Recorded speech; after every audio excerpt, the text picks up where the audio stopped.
મિત્રો, અમદાવાદમાં પ્લેન જે દુર્ઘટના થઈ છે એમાં ઘણા સવાર પેસેન્જરોના મૃત્યુ થવાની આશંકા સેવાઈ રહી છે. આવી ગુજરાત ઉપર મોટી દુર્ઘટના લગભગ ભાગ્યે જ જોવા મળી હશે.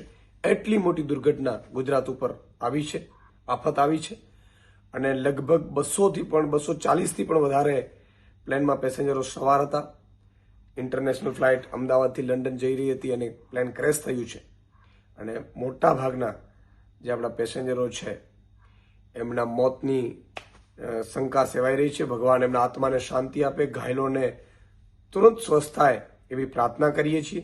અને સાથે સાથે આમ આદમી પાર્ટીના અધ્યક્ષ તરીકે બે જે ચૂંટણીઓ છે, કડી અને વિધાનસભાની વિસાવદરમાં, તેમાં અમે આજે અને આવતીકાલના તમામ જે રાજકીય કાર્યક્રમો છે, રાજકીય સભાઓ છે, એ સ્થગિત કરીએ છીએ. આપણે ગુજરાત ઉપર આફત આવી છે, આપણે સૌ કોઈ ટીકા ટિપ્પણી રાજકીય નહીં કરે. અને આજે ને આવતીકાલે એટલે 12 અને 13 તારીખના તમામ જે પોલિટિકલ કાર્યક્રમો છે આમ આદમી પાર્ટીએ રદ કર્યા છે. સાથે સાથે અમે પ્રાર્થના કરીએ છીએ.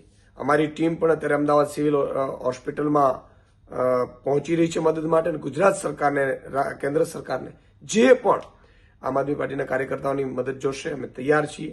આ દુઃખની ઘડી છે, આપણે સૌ રાજનીતિથી ઉપર થઈને વિચારવું પડે અને સૌ એક થઈ અને આ દુઃખની ઘડીમાં ઊભા રહીએ એવી પ્રાર્થના.